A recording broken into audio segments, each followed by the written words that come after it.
Major physiographic division, प्रमुख भूआकृतिक विभाग. The physical features of India can be grouped under the following physiographic divisions. यानी भारत की भूआकृतिक बनावट को अगर हम समूहों में देखें तो उसका वर्गीकरण इस प्रकार से है. Number 1 the Himalayan mountains, number 2 the northern plains, number 3 the peninsular plateau, number 4 the Indian desert, number 5 the coastal plains and number 6 the island. अब हम इन सभी के बारे में आपको एक्सप्लेन करते हैं. फर्स्ट पार्ट है द हिमालयन माउंटेन्स, यानी हिमालय के पर्वत. द हिमालयाज जियोलॉजिकली यंग, जैसा कि आपको मालूम है कि हिमालय पर्वत श्रृंखला जो है वो जियोलॉजिकली मीन्स भूगर्भिक दृष्टि से अगर हम देखें यंग, यंग मीन्स युवा या नए बने हुए. तो young and structurally fold mountains, यानी कि भूगर्भिक प्रक्रिया में अगर हम देखें तो ये युवा हैं, नवीन हैं और ढांचागत रूप से फोल्डेड, फोल्ड मीन्स मोड़, और जोग्राफिकल लैंग्वेज में कहते हैं वलय, तो वलयाकार हैं. Mountains stretch over the northern borders of India, और भारत के उत्तरी सीमांत क्षेत्रों में. सीमांत मीन्स भारत के, जैसे भारत और पाकिस्तान सीमा के बीच, भारत और चीन के बीच, भारत और नेपाल के बीच, भूटान के बीच, यानी इस तरह से इनका विस्तार है कि ये फैले हुए हैं. These mountain ranges run in a west east direction, यानी ये जो पर्वत श्रेणियां हैं ये हमारे देश के पश्चिमी पूर्वी दिशा में फैले हुए हैं.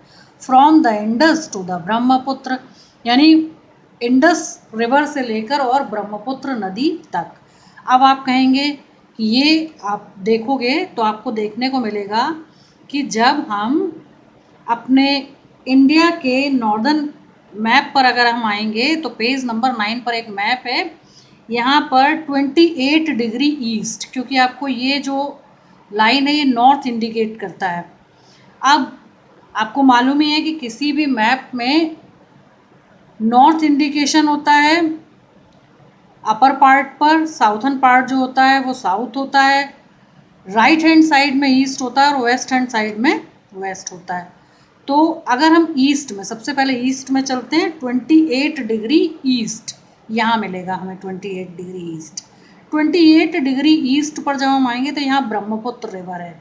तो ब्रह्मपुत्र रिवर है हमारी ईस्ट में और इंडस रिवर है वेस्ट में. तो ईस्ट टू वेस्ट फैले हुए हैं ब्रह्मपुत्र से लेकर इंडस रिवर तक. The Himalayas represent the loftiest, loftiest means very tall. यहाँ पर जो भी पर्वत चोटियाँ हैं वो वेरी टॉल, बहुत ऊंची हैं. And one of the most rugged mountain, और यहाँ पर सभी यानी ऊंची पर्वत श्रृंखलाएँ, उबड़ खाबड़ भूमि है. Mountain barriers of the world, यानी कि ये बैरियर मीन्स एक बाधा, एक अवरोध के रूप में देखे जाते हैं, जो कि वर्ल्ड में सबसे ऊंचे पर्वत शिखर हैं और बैरियर के रूप में देखे जाते हैं. भारत चीन के बीच में, भारत पाकिस्तान के बीच में, भारत और भूटान के बीच में, इस तरह से. They form an arc. Arc means कि जब आप लोग ट्रायंगल वगैरह बनाते हो उसमें आर्क लगाते हो, तो इनकी जो शेप है वो आर्क जैसी है, तलवार के आकार के हैं, तो एक आर्क बनाते हैं ये. Which covers a distance of about 2400 kilometres, यानी टोटल इनकी जो लेंथ है इंडिया में वो है 2400 kilometre. Their width varies from 400 kilometre in Kashmir to 150 kilometres in Arunachal Pradesh. और इनकी जो चौड़ाई है वो अलग अलग है। जम्मू और कश्मीर में आप देख रहे हो ये डार्क ब्राउन कलर का जो आपको दिख रहा है, यहाँ पर बहुत सारी चौड़ाई है, और जब हम आगे ईस्ट में जाते जाते हैं तो इनकी चौड़ाई जो है वो कम होती जाती है। तो जम्मू कश्मीर जो पार्ट है उसमें 400 किलोमीटर इसकी चौड़ाई है।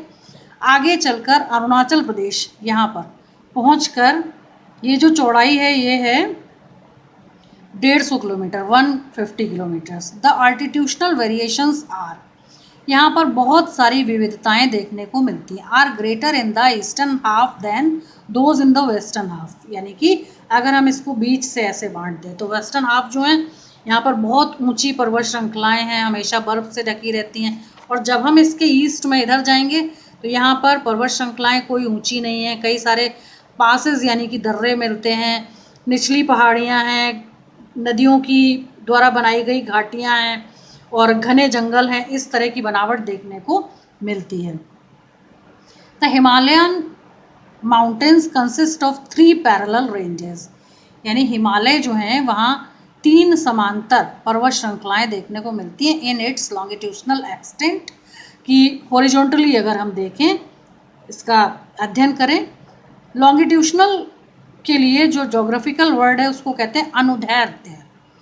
इन number of valleys lie between these ranges, यहाँ पर बहुत सारी वैलीज जो हैं वो देखने को इन रेंजेस में मिलती है। वैलीज मीन्स घाटियाँ।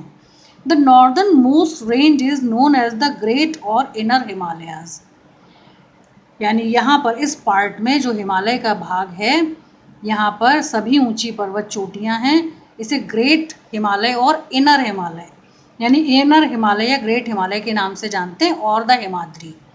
और इनका जो एक और नाम है जो वेल नोन है ये जिनके नाम से, वो है Himadri. It is the most continuous range consisting of the loftiest, यानी समांतर एक दूसरे के ये पर्वत श्रृंखलाएँ फैली हुई हैं। लॉफ्टीस्ट पीक्स, यहाँ पर वेरी टॉल पीक्स हैं with an average height of 6000 metres, और इनकी औसत ऊंचाई जो है वो 6000 मीटर यानी कि 6000 मीटर है। It contains all the prominent Himalayan peaks, यहाँ पर सभी हिमालय की जो महत्वपूर्ण चोटियाँ हैं वो मौजूद हैं।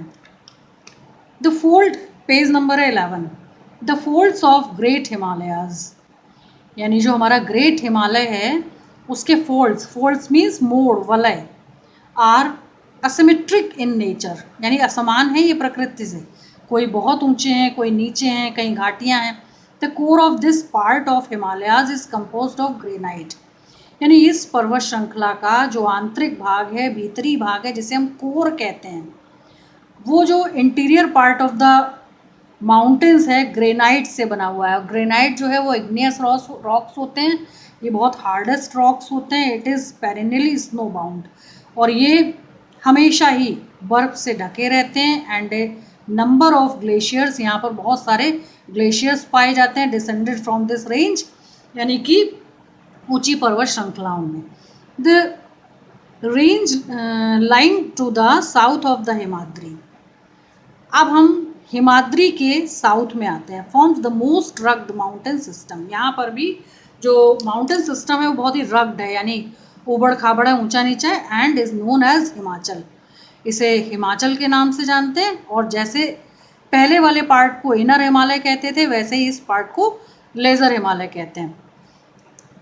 The ranges are mainly composed of highly compressed, यानी ये जो रेंजेस हैं बहुत ज़्यादा कंप्रेस्ड थी, यानी ये जो चट्टानें हैं वो धरती के नीचे बहुत अधिक समय तक दबी रही। एंड ऑल्टर्ड रॉक्स, और यहाँ जो चट्टानें हैं, ऑल्टर्ड मीन्स उसमें इंटरनल फोर्सेस के कारण बहुत ज़्यादा काट छाँट हुई, उस ऑल्ट्रेशन का परिणाम है। The altitude varies between 3700 and 4500 metres, यानी समुद्र तल से जो इनकी ऊंचाई है वो भी बहुत विविध पाई जाती है, 3700 मीटर से लेकर 4500 मीटर तक। And the average with is of 50 kilometre, और उनकी औसत जो चौड़ाई है वो 50 किलोमीटर है। While the Pir Panjal range forms the longest and the most important range, Pir Panjal जो है यहाँ की मुख्य और सबसे ऊंची पर्वत चोटी है। The Dhauladhar and the Mahabharat ranges, तथा धौलाधर और महाभारत रेंजेस भी यहीं पर हैं, आर ऑल्सो प्रोमिनेंट वंस, ये भी बहुत ही महत्वपूर्ण पर्वत चोटियां हैं जो इस क्षेत्र में हैं। The range consist of the famous valley of, अब इन रेंजेस के बीचों इन रेंजेस से रिलेटेड हैं famous valleys of Kashmir, Jammu Kashmir की घाटी, the Kangra and Kullu valley, Kangra और कुल्लू की वैलीज इन हिमाचल प्रदेश, किस स्टेट में है? हिमाचल प्रदेश में। This region is well known for its hill stations, और ये जो भौगोलिक प्रदेश हैं ये बहुत ही जाने माने हिल स्टेशंस के लिए जाने जाते हैं। एक बार फिर आपके लिए जानकारी है कि location of Mussoorie, Nainital and Ranikhet from your Atlas, आपके पास अगर बुक ऑफ मैप है, एटलस कहते हैं उसे, तो उसमें देखिएगा कि मसूरी, नैनीताल और रानीखेत जो तीनों प्लेसेस हैं ये यहाँ पे कहा गया है कि and also name the state where they are located, कि देखिएगा कि ये तीनों किस राज्य में स्थित हैं, तो ये तीनों ही उत्तराखंड में स्थित हैं।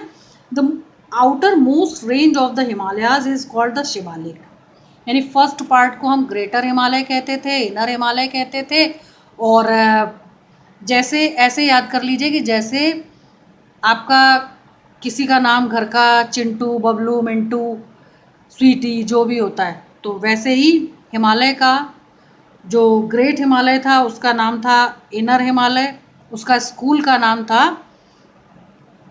हिमाद्री, सेकंड जो पार्ट था उसको लेज़र हिमालय कहते थे और उसका स्कूल का नाम था हिमाचल। इस तरह से आप लर्न कर लेंगे तो आपको ईजिली लर्न हो जाएगा। अच्छा, अब जो तीसरा बच्चा था यानी थर्ड पार्ट ऑफ हिमालय था, the outer most range of the Himalayas is called the Shivalik, ये वाला पार्ट है बच्चों। तो ये क्योंकि आउटर मोस्ट है तो इसे शिवालिक के नाम से जानते हैं। इसका स्कूल का नाम जो है वो शिवालिक है और इसके घर का नाम जो है वो आउटर मोस्ट है। दे extend over A width of 10 to 50 kilometre, इसकी जो एवरेज चौड़ाई है वो है 10 से 50 kilometre and have an altitude varying between 900 and 1100 metres, और इसकी समुद्र तल से जो ऊंचाई है वो बहुत ही विविध है, 900 किलोमीटर से 900 मीटर से लेकर और 1100 मीटर तक इसकी ऊंचाई है। These ranges are composed of unconsolidated sediments, यानी कि ये जो रेंजेस हैं इन्हें कंपोज किया गया है अनकंसोलिडेटेड। अनकंसोलिडेटेड को का जोग्राफिकल नेम है असम पिंडित। असम पिंडित का मतलब जो असमान रूप से जिनका निर्माण हुआ हो। Sediments brought down by reverse, अब इनमें जो भी सेडिमेंट्स थे, जो गाद थी, कीचड़ थी, या इनका जो वेस्ट मटेरियल था, जब नदियां उन्हें नीचे अपने साथ बहाकर लाई from the main Himalayan ranges, यानी हिमालय के निचली रेंजेस से लोकेटेड फर्दर नॉर्थ, अब हम क्या करते हैं कि फिर से एक बार हिमालयन स्टडी के लिए नॉर्थ में चलते हैं। These valleys are covered with thick gravel and alluvium, यानी ये जो घाटियां हैं ये बहुत ही घनी अलूवल सॉइल से बनी है। The longitudinal valleys lying between lesser Himalaya and the Shiwalik are known as duns, यानी कि जब हम हॉरिजॉन्टली इनको देखें, इन घाटियों का अध्ययन करें, तो हिमालय के लेजर हिमालय वाले पार्ट और शिवालिक हिमालय के बीच में जो गैप्स आते हैं, जो घाटियाँ बनती हैं, उनको एक भौगोलिक शब्द दून के नाम से जाना जाता है। भारत में दून के 3 उदाहरण देखने को मिलते हैं, Dehradun, Kotli Dun and Patli Dun are some of the well known duns, ये कुछ जाने माने दून्स हैं।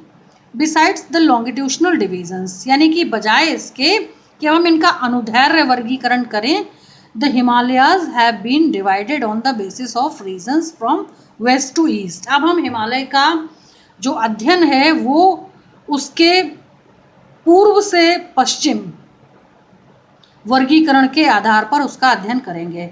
These divisions have been demarcated by river valleys, क्योंकि इस वर्गीकरण को किसने पक्का किया है, किसने इसको सॉलिड बनाया है, एविडेंस किया है, वो है नदियाँ, नदियों की घाटियाँ। फॉर एग्जाम्पल, उदाहरण के लिए the part of Himalayas lying between Indus and Sutlej, यानी कि Indus and Sutlej river, Indus ये हो गई, ये रिवर जो है पेज नंबर 10 पर सतलज, सतलज ये है। तो Indus and Sutlej river has been traditionally known as Punjab. यानी पारंपरिक रूप से अगर हम देखें तो इंडस और सतलज नदी के बीच का जो क्षेत्र है वो पंजाब के नाम से जाना जाता है। और इस क्षेत्र में जो भी ऊंचाई है या जो भी प्राकृतिक बनावट है उसे हम पंजाब हिमालय के नाम से जानते हैं।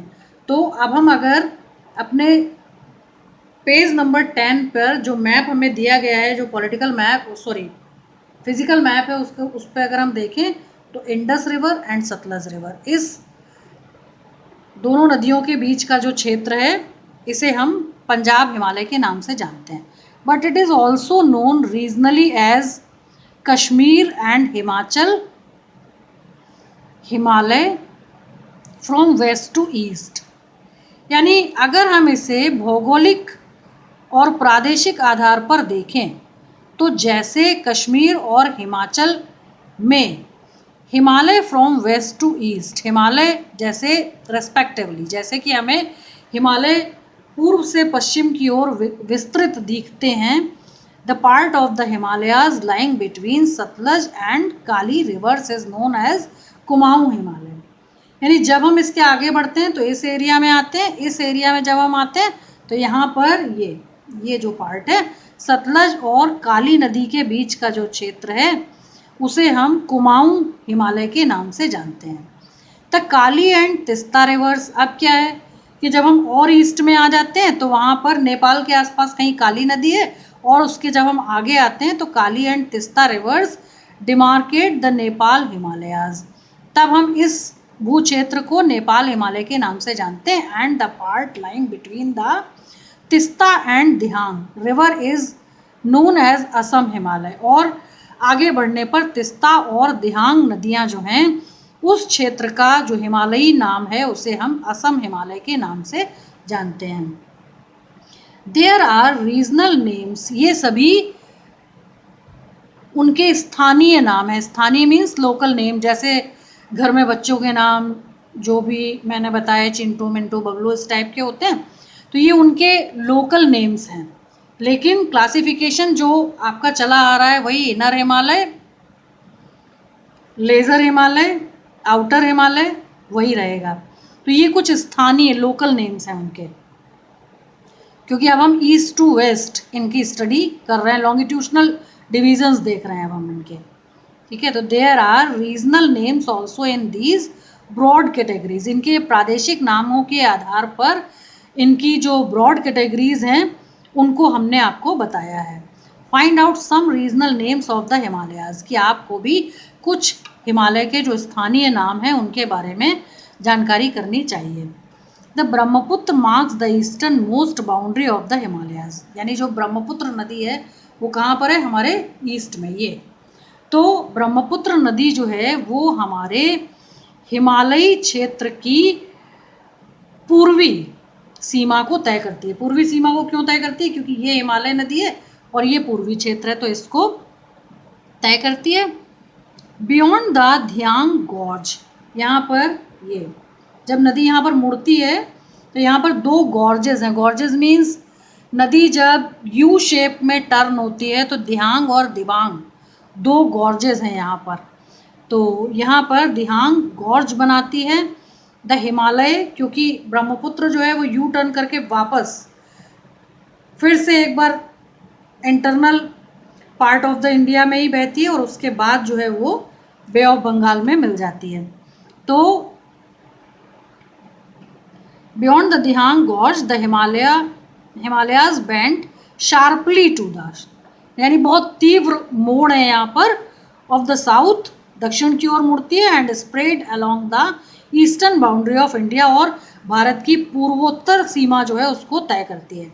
They are known as the Purvanchal or the eastern hills and mountains, यानी हिमालय के इस क्षेत्र को हम पूर्वांचल हिमालय के नाम से जानते हैं और इसे ईस्टर्न हिल्स के नाम से भी जाना जाता है।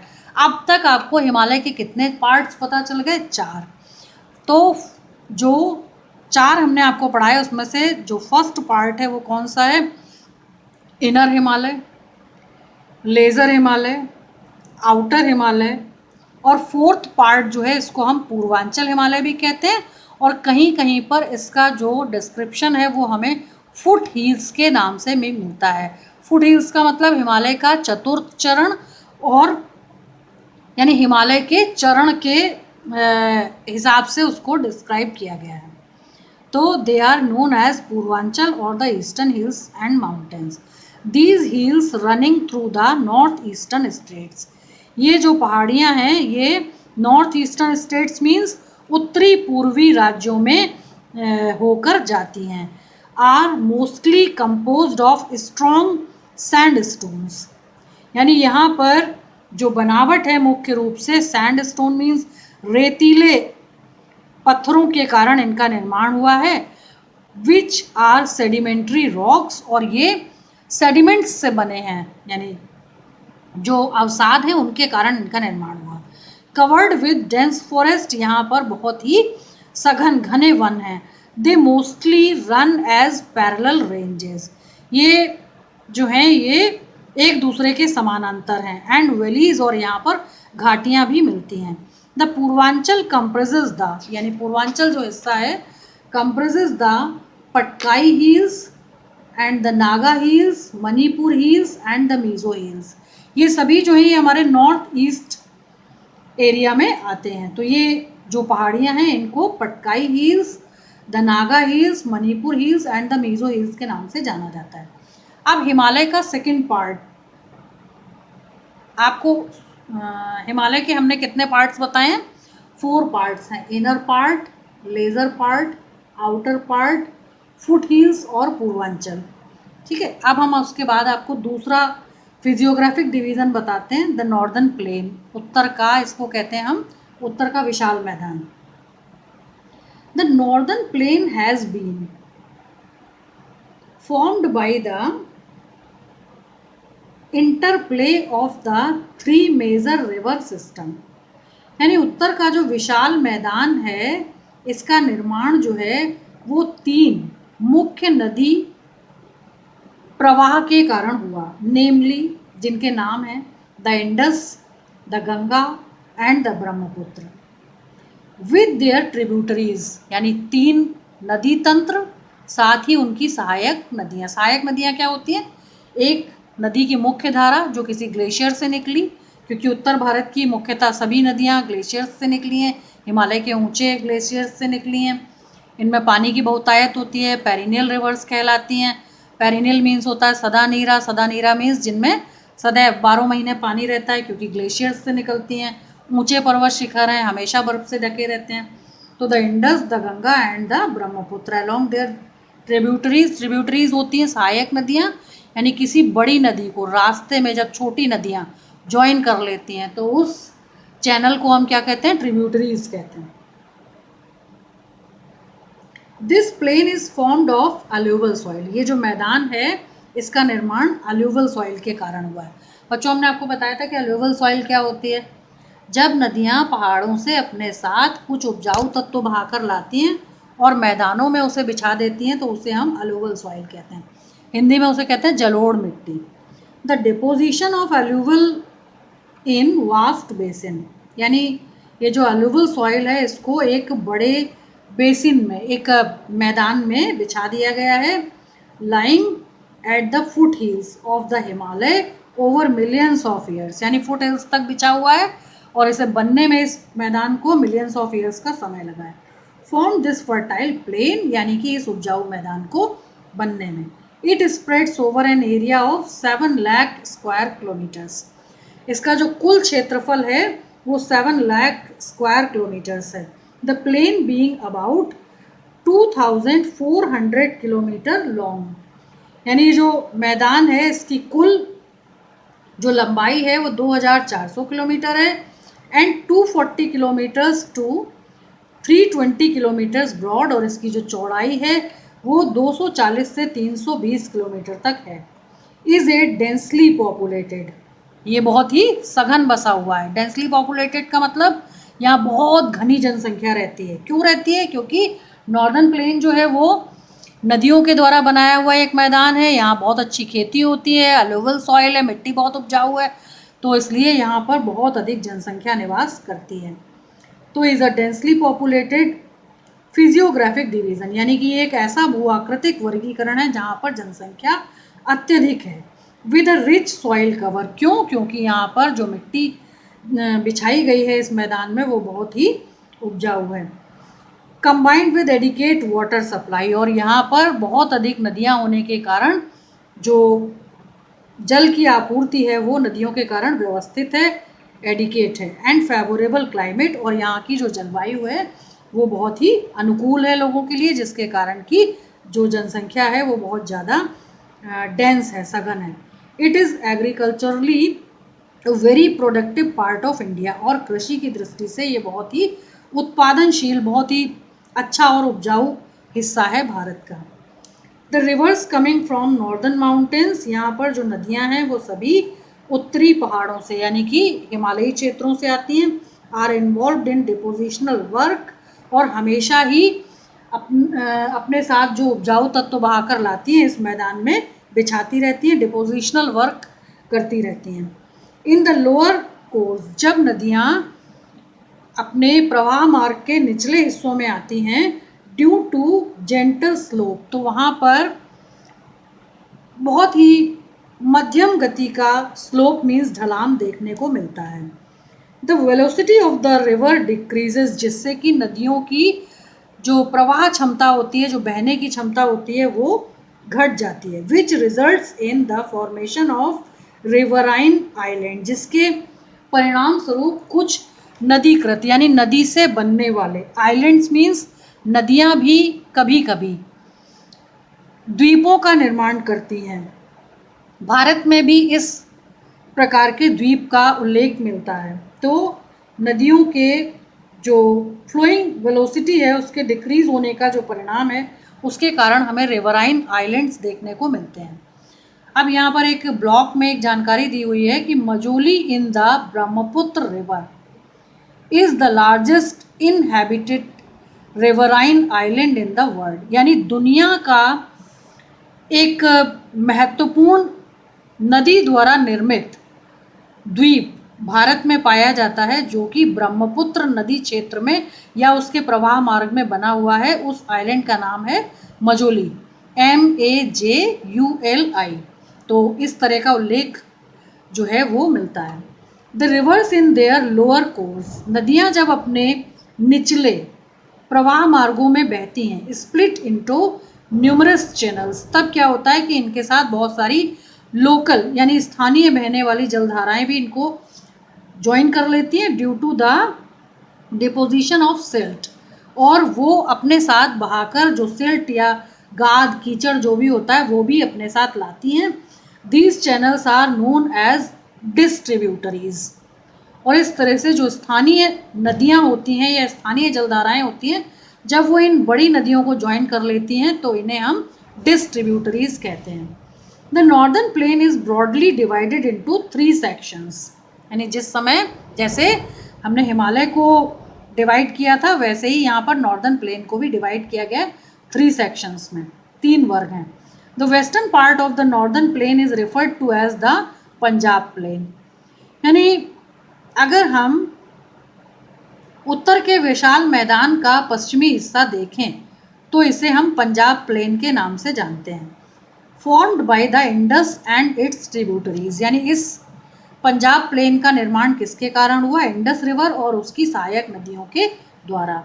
The larger part of this plain lies in Pakistan, यानी इस मैदान का एक बड़ा हिस्सा जो है वो पाकिस्तान तक विस्तृत है। The Indus and it's tributaries, यानी इंडस रिवर और उसकी ट्रिब्यूटरीज मीन्स सहायक नदियाँ। सहायक नदियाँ कौन कौन है? The Jhelum, the Chenab, the Ravi and the Beas and the Sutlej.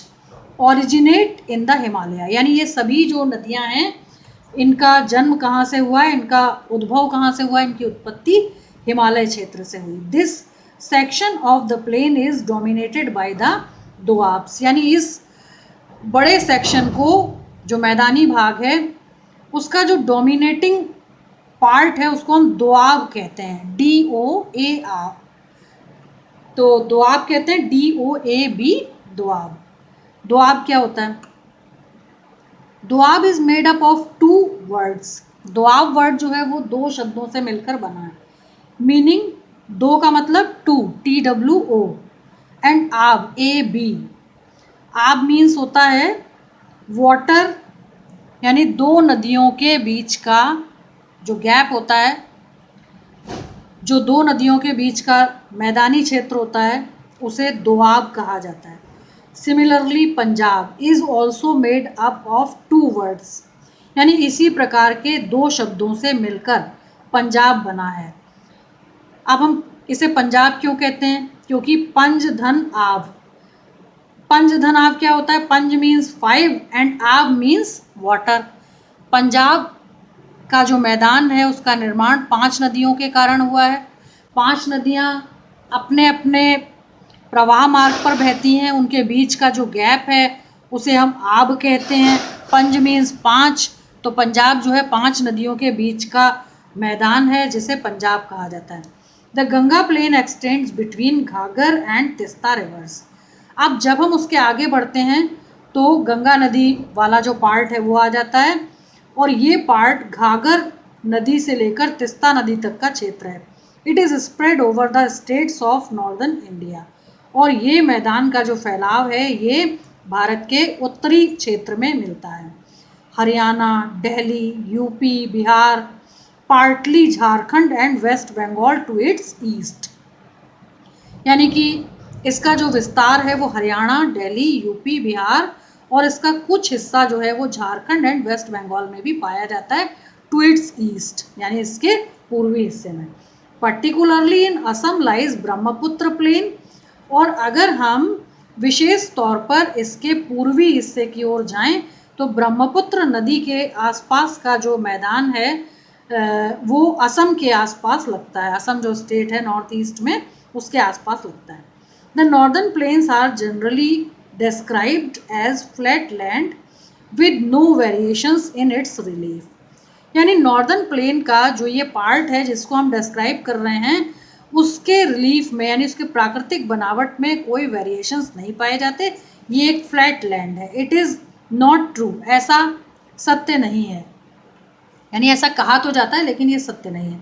These vast planes, यानी ये जो बड़ा मैदान है, also have diverse relief features, यानी इसके भी विविध उच्चावच या इसकी भी विविध प्राकृतिक बनावट पाई जाती है। According to the variations in the relief features, यानी प्राकृतिक बनावट की विविधता के आधार पर अगर हम अध्ययन करें तो the northern plains can be divided into 4 regions. तो हम नॉर्दर्न प्लेन को 4 भागों में बांट सकते हैं। The rivers after descending from the mountains deposit pebbles in narrow belt of about 8 to 16 kilometre. यानी जब हम उत्तर के विशाल मैदान को 4 भागों में बांट देते हैं और नदियों के अध्ययन को करते हैं तो नदियों का जो एंडिंग पार्ट होता है, यानी नदियाँ हमारी जो उत्तर भारत की सभी प्रमुख नदियाँ हैं वो हमारी बे ऑफ बंगाल में जाकर मिल जाती हैं। तो उस अंतिम हिस्से से पूर्व from the mountains deposit pebbles in narrow belt, एक नैरो मीन्स होता है एक संकीर्ण पतली पट्टी का निर्माण करती हैं। अबाउट 8 to 16 किलोमीटर, जिसकी चौड़ाई लगभग 8 से 16 किलोमीटर होती है। इन विथ, यानी ये चौड़ाई है, lying parallel to the slopes, यानी ढलानों के समानांतर, ऑफ द शिवालिक्स, यानी शिवालिक रेंजेस जो हैं उसके आसपास। It is known as Bhabar, यानी इस पर्टिकुलर एरिया को भाबर कहा जाता है जिसकी चौड़ाई 8 से 16 किलोमीटर होती है। साउथ ऑफ दिस बेल्ट, जब हम इस बेल्ट के दक्षिण में चलते हैं, द स्ट्रीम्स एंड रिवर्स री इमर्ज, यानी जो जलधाराएं हैं वो एक बार फिर से दिखने लगती हैं, एंड क्रिएट अ वेट, और यहाँ पर वेट मीन्स एक नम क्षेत्र का निर्माण करती हैं। स्वाम्पी एंड मार्सी, स्वाम्पी एंड मार्सी का मतलब होता है दलदली क्षेत्र का।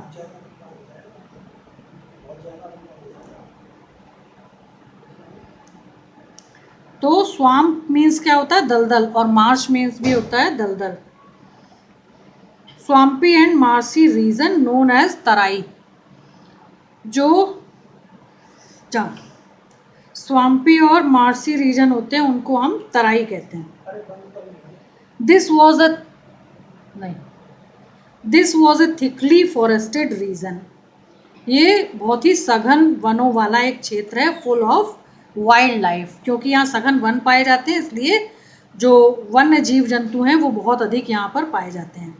The forest have been cleared to create agricultural land, यानी इस प्रकार से यहाँ पर जो सघन वन हैं, जो घने वन हैं, उन्हें साफ करके एग्रीकल्चरल लैंड यानी यहाँ पर खेती योग्य भूमि को बनाया गया है, यानी उसको तैयार किया गया है। And to settle migrants from Pakistan, और यहाँ पर पाकिस्तान से आने वाले जो माइग्रेंट्स हैं, जो स्थान परिवर्तन करके आने वाले लोग हैं जो पाकिस्तान छोड़कर भारत आए हैं, उनके रहने के लिए इस स्थान को उनके लिए अनुकूल बनाया गया है। कब बनाया गया था? From the Pakistan after partition, यानी विभाजन के बाद। जब 1947 में हमारे देश का विभाजन हो गया था, इस तराई क्षेत्र का इस्तेमाल पाकिस्तान से आने वाले जो रिफ्यूजीज थे उन्हें रिफ्यूज़ देने के लिए किया गया था। रिफ्यूज़ मीन्स शरण और रिफ्यूजीज मीन्स शरणार्थी, जो लोग वहाँ से आए थे उनको यहाँ पर रखा गया था। Locate Dudhwa national park in this region, यानी कि यहीं पर दुधवा नेशनल पार्क नाम का जो नेशनल पार्क है वो यहीं पर इसी प्रदेश में स्थित है। The largest part of the northern plain is formed of older alluvium, यानी उत्तर के इस विशाल मैदान का एक बड़ा हिस्सा जो है वो ओल्डर अलुवियम का मतलब कि बहुत पुरानी जलोढ़ मिट्टी का बना हुआ है। दे लाई एबव द फ्लड प्लेन्स, किसके कारण इसका निर्माण हुआ? क्योंकि हर वर्ष नदियों में बाढ़ आती है, बारिश के दिनों में जल स्तर बढ़ जाता है, तो नदियाँ जो कुछ भी अपने साथ बहा कर लाती हैं वो तेज़ी से नदियाँ अपने साथ ही समुद्र में जाकर गिरा देती हैं। तो इस प्रकार से ओल्डर अलुवियम के कारण इसका निर्माण हुआ। They lie above the flood plains of the rivers and present a terrace like feature, और ये जो नदियाँ हैं इस मैदान में आकर वर्तमान में एक टेरेस नुमा, एक छत के आकार का एक फीचर यानी कि एक भौगोलिक दृश्य जो है वो तैयार करती हैं। This part is known as Bhangar, और इस भूदृश्य को भांगर के नाम से जाना जाता है। The soil in this reason contains calcareous, यानी इस भौगोलिक क्षेत्र की जो मिट्टी है उसे कैल्सेरियस नाम के डिपॉजिट से इसका निर्माण हुआ है। लोकली नोन एज कंकड़, यानी यहाँ पर मिट्टी का जो टेक्सचर है वो बहुत ही भुरभुरा है। भुरभुरा मीन्स मिट्टी के जो कण हैं वो काफ़ी बड़े हैं और इन्हें कंकड़ के नाम से जाना जाता है, और इसमें कैल्शियम की मात्रा बहुत अधिक होती है, तो उसके कारण इस मैदान का निर्माण हुआ। द न्यूयर मीन्स नवीन, ये पुरानी मिट्टी की बात हो रही थी, अब नई मिट्टी की बात हो रही है। द न्यूयर यंगर डिपॉजिट्स, अब जो नई मिट्टी इस मैदान का निर्माण करती है of the flood plains are called khadar, यानी बाढ़ के मैदान। बाढ़ हर साल आती है तो नदियाँ जो हैं वो हर साल नदी में बिछाए जाने वाले मैदान में बिछाए जाने वाले जो तत्व होते हैं उनको रिन्यू करती रहती हैं। तो इस प्रकार से जो निर्माण होता है उस जोग्राफिकल सिनेरियो को हम क्या कहते हैं? खादर कहते हैं। They are renewed almost every year, यानी फ्लड के कारण प्रत्येक वर्ष ये रिन्यू होते रहते हैं। एंड आर सो फर्टाइल, और बहुत अधिक उपजाऊ होते हैं। Thus ideal for intensive agriculture, और क्योंकि ये बहुत अधिक उपजाऊ होते हैं इसलिए कृषि के लिए बहुत अधिक आदर्श मिट्टी ये मानी जाती है। अब है हमारा classification number 3, the peninsular plateau, प्रायद्वीपीय पठार। The peninsular plateau is A table land, यानी कि जो पेनिनसुलर प्लेट्यू है वो एक समतल भूखंड है। Composed of the old crystalline, यानी कि इसका निर्माण जैसा कि आपको मालूम है कि गोंडवाना लैंड की चट्टानों से हुआ है। यहाँ पर इग्नियस और मेटामॉर्फिक रॉक्स ज़्यादातर पाई जाती हैं, तो इस प्रकार के निर्माण हैं। It was formed due to the breaking and drifting of the Gondwana land, जैसा कि आप लोग जानते हो कि गोंडवाना लैंड की चट्टानों के ब्रेकडाउन होने से, ड्रिफ्ट होने से इस पठार का निर्माण हुआ, and thus making it A part of the oldest land mass. और ये जो है वो भारत भूमि का सबसे प्राचीनतम भूखंड है। The plateau has broad and shallow valleys and rounded hills. ये जो पठारी क्षेत्र है ये बहुत ही उथली घाटियों का क्षेत्र है और इस क्षेत्र को राउंडेड हिल्स यानी कि जो घुमावदार पर्वत हैं उन्होंने घेर रखा है। This plateau consist of 2 broad divisions. इस पठारी भाग के भी 2 भाग हैं, नेमली द सेंट्रल हाईलैंड, उसके एक पार्ट का नाम है central highland, and the Deccan plateau, और second part of plateau is Deccan Plateau. The part of the peninsular plateau lying to the north, यानी ये जो है पेनिनसुलर प्लेट्यू ये north of the Narmada river, यानी नर्मदा रिवर जो है, नर्मदा नदी जो है उसके उत्तरी भाग को पेनिनसुलर प्लेट्यू के नाम से जाना जाता है। Covering a major area of the Malwa plateau. ये जो है नर्मदा नदी का उत्तरी भाग ये मालवा के पठारी भाग का एक बड़ा और विस्तृत क्षेत्र है, is known as central highland, और सेंट्रल हाईलैंड के नाम से जाना जाता है। द विंध्यन रेंज, यहाँ पर भी पर्वत श्रृंखलाएं हैं, एक है Vindhyan range, is bounded by the central highland, यानी सेंट्रल हाईलैंड की जो मुख्य रेंज है उसका नाम है Vindhyan range. On the south and the Aravallis on the north west. और जब हम इस भूखंड के दक्षिणी पश्चिमी हिस्से में जाते हैं तो हमें अरावलीज नाम की पर्वत श्रृंखलाएं देखने को मिलती हैं। द फर्दर वेस्टवर्ड एक्सटेंशन, कि अब हम आगे चलकर फिर से एक बार पश्चिमी हिस्से का अध्ययन करते हैं। Gradually merge with the sandy and rocky desert of Rajasthan, यानी जब हम फर्दर स्टडी करते हुए इसके पश्चिमी हिस्से में जाते हैं तो वहाँ पर राजस्थान का जो डेजर्ट एरिया है, रेतीला भाग है, वो हमें देखने को मिलता है। The flow of the rivers draining this region, यानी इस क्षेत्र में भी नदियाँ प्रवाहित होती हैं, namely the Chambal, the Sind, the Betwa and the Ken is from south west to north east. ये सभी नदियाँ जो हैं वो दक्षिण पश्चिम से होती हुई उत्तर पूर्व की ओर बहती हैं। थस इंडिकेटिंग द स्लोप, क्यों बहती हैं? क्योंकि यहाँ पर ढाल जो है वो इंडिकेट होता है, दिखता है। The central highland are wider in the west, और जो सेंट्रल हाईलैंड है उसका एक बहुत बड़ा हिस्सा जो है इन द वेस्ट पश्चिम से जुड़ा हुआ है, but narrower in the east, लेकिन पूर्वी हिस्से में जो इसकी भागीदारी है, नैरोअर मीन्स बहुत कम है या बहुत ही संकीर्ण है, पतली पट्टी है। The eastward extensions of this plateau are, जब हम इस प्लेट्यू के ईस्टवर्ड यानी पूर्वी क्षेत्र में जाते हैं तो locally known as the Bundelkhand, यानी इसका स्थानीय नाम बुंदेलखंड है, एंड बघेलखंड, या तो इसको बुंदेलखंड कहते हैं या बघेलखंड कहते हैं।